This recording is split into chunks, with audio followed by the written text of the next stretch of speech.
مسلمانوں اور صحابہ کرام میں کوئی اہمیت نہیں تھی کہ عورت کو کیا مقام دینا ہے، لیکن جب اسلام آیا تو صحابہ کرام رضوان اللہ تعالی مجمعین نے اسلام کی بدولت ہر ایک چیز کو۔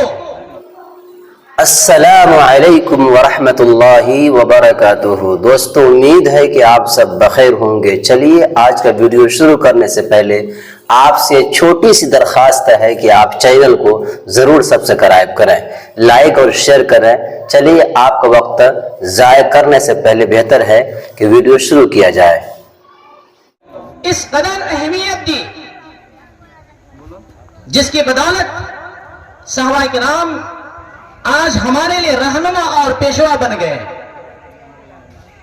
اللہ کے نبی صلی اللہ علیہ وسلم نے ارشاد فرمایا، اصحابی النجوم فبأیہم اقتدیتم اہتدیتم، کہ میرے صحابہ ستاروں کی مانندہ ہے، ان میں سے جس کی بھی اقتداء کرو گے تو راہیاب ہو جاؤ گے۔ صحابہ کرام کے اندر سے اتنی ساری برائیاں کیسے دور ہوئی؟ کون سی چیز تھی کہ ساری برائیاں دور ہو گئی؟ اللہ تبارک و تعالیٰ نے ان کے اندر سے یہ ساری برائیاں دور جو کیا ہے، اس کا سبب اور ذریعہ جو ہے وہ علم الہی ہے۔ اللہ تبارک و تعالیٰ نے قرآن مجید میں سب سے پہلے وحی جو نازل کی ہے وہ علم ہی کے ذریعے سے نازل کی ہے۔ اگر اللہ تبارک و تعالیٰ چاہتے تو علم کے بجائے توحید سے وحی کا سلسلہ شروع فرماتے۔ اللہ تبارک و تعالیٰ علم کے بجائے اللہ تبارک و تعالیٰ کفر شرک کی برائی سے وحی کا سلسلہ شروع فرماتے، لیکن اللہ تبارک و تعالیٰ نے علم نازل فرما کر اس بات کو روز روشن کی طرح عیاں بیاں کر دیا کہ علم کی اہمیت اس قدر ہے کہ علم کے بغیر کسی برائی سے نہیں بچا جا سکتا ہے۔ علم کی مثال ایک نور کی طرح ہے۔ اللہ کے نبی صلی اللہ علیہ وسلم نے حدیث پاک میں ارشاد فرمایا، العلم نور، کہ علم نور ہے۔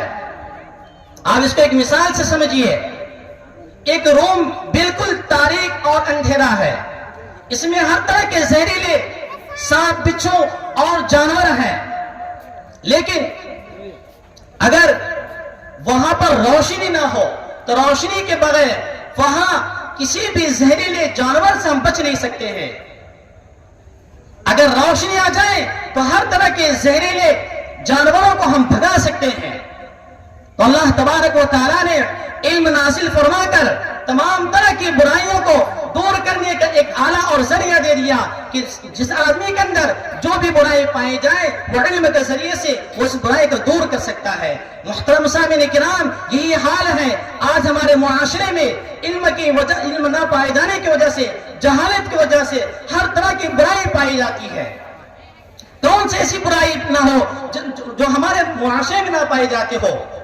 صحابہ کرام کے اندر، صحابہ کرام کے زمانے میں اسلام کی آمد سے پہلے جو بھی برائیاں پائی جاتی تھی، آج ہمارے معاشرے میں وہ تمام طرح کی برائیاں پائی جاتی ہیں۔ شراب پیے جاتے کھلم کھلا، اسی طرح سودی لین دین کاروبار لوگ کرتے ہیں، اور اسی طرح شادی بیاہ میں اس طرح فضول خرچیاں کرتے ہیں کہ جس کو شمار نہیں کیا جا سکتا ہے۔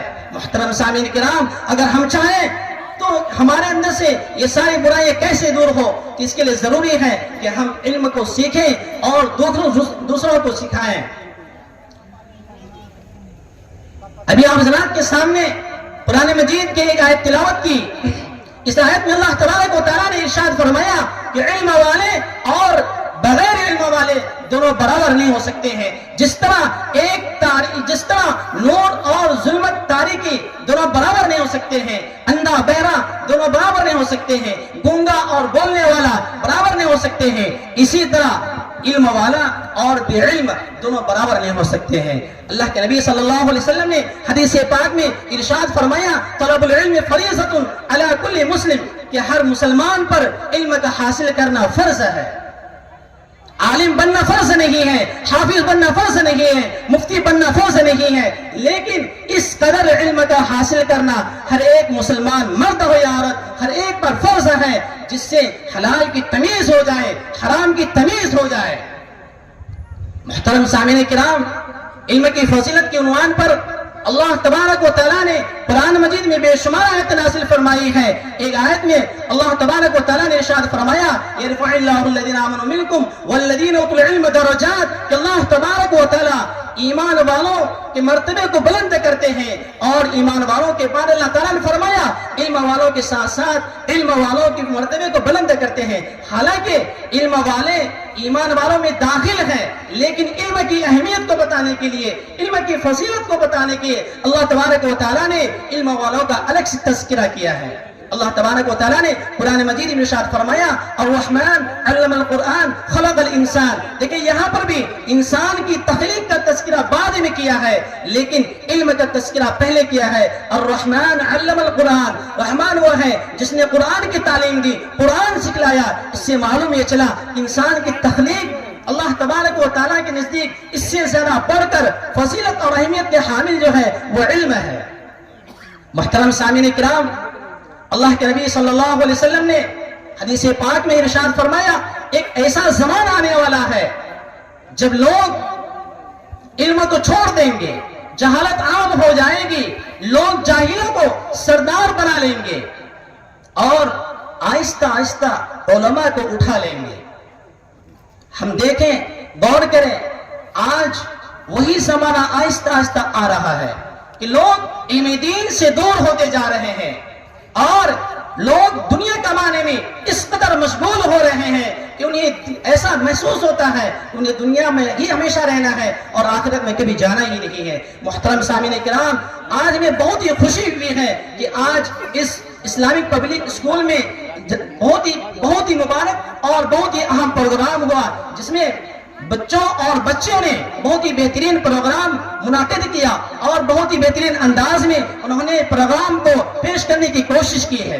اللہ تبارک و تعالی حافظ قاری علی حسن صاحب کو جزائے خیر دے کہ اللہ تبارک و تعالیٰ کے فضل اور توفیق سے انہوں نے اس ادارے کو قائم و دائم فرمایا اور ہمارے بستی کے بچوں اور بچوں پر کو بہت ہی زیادہ کوشش کر رہے ہیں، محنت کر رہے ہیں، تعلیم میدان انہیں بیدار کر رہے ہیں. محترم سامعین کرام، یاد رکھیے اگر ہمارے بچے تعلیم سے دور رہیں گے اور وہ تعلیم سے دور رہ کر کے وہ دنیا کمانے مشغول ہو جائیں گے، یاد رکھیے وہ زمانہ دور نہیں. علامہ اقبال رحمۃ اللہ علیہ نے جس کے بارے میں فرمایا کہ ان مدرسوں اور مکتبوں کو اسی حالت میں رہنے دو اور غریب مسلمان بچوں اور بچوں کو انہی مکاتب میں اور مدارس میں پڑھنے دو، ورنہ وہ دن دور نہیں جو زمانہ اور جو دور اسپین پر آ رہا ہے. اسپین میں مسلمانوں نے 800 سال تک حکومت کی تھی، لیکن ایک زمانہ ایسا آ گیا کہ وہاں پر کوئی مسلمان نماز پڑھنے کے لیے مسجد میں آنے کے لیے تیار نہیں. حضرت مولانا شیخ الہند رحمۃ اللہ علیہ جب مالٹا کے جیل سے واپس آئے تھے تو حضرت مولانا شیخ الہند رحمۃ اللہ علیہ یہ فرمایا کہ میں مالٹا کی جیل سے دو ارادے کر کے آیا ہوں. نمبر ایک یہ کہ میں اتنا عرصہ زمانہ تک مالٹا کی جیل میں رہا، میں مسلمانوں کی پستی کو، بدحالی کو اور پریشانی کو غور فکر کیا کہ آخرکار مسلمان کیوں پریشان ہے، مسلمان کس وجہ سے پست حالی میں ہے. تو حضرت شیخ الہند رحمۃ اللہ علیہ نے فرمایا کہ ایک تو یہ کہ مسلمان جو ہیں قرآن سے بہت ہی زیادہ دور جا رہے ہیں. نمبر دو کہ مسلمانوں میں آپسی اختلافات، انتشارات اتنے زیادہ ہو گئے ہیں کہ لوگ ایک دوسرے سے ملنے کے بجائے نفرت کرنے لگے ہیں. آج انہوں نے حضرت مولانا شیخ الہند رحمۃ اللہ علیہ نے فرمایا کہ میں ان دونوں چیزوں کو عام کروں گا، قرآنی الفاظ کو بھی عام کروں گا اور معنوی الفاظ قرآن کے معنی کو بھی عام کروں گا. یاد رکھیے اگر قرآن ہمارے معاشرے میں اگر عام نہ ہو الفاظ کے اعتبار سے، معنی کے اعتبار سے، تو وہ دن دور نہیں کہ ہمارے نئی نسل ہی ہمارے لیے ایک طرح سے آفت اور مصیبت بن جائیں گے اور وہ مسجد سے، مکاتب سے دور بھاگیں گے اور ہماری مسجدیں اور ہمارے مدرسے اسی طرح ویران اور اسی طرح بدحال ہو جائیں گے جس طرح بخارا اور سمرقند کا حال ہوا ہے. اللہ تبارک و تعالیٰ سے دعا ہے کہ اللہ تعالیٰ ہمیں صحیح سمجھ عطا فرمائے اور اللہ تبارک و تعالیٰ ہمیں تعلیم بیدار مقصد عطا فرمائے اور اللہ تبارک و تعالیٰ ہمیں باتوں پر عمل کرنے کی توفیق نصیب فرمائے.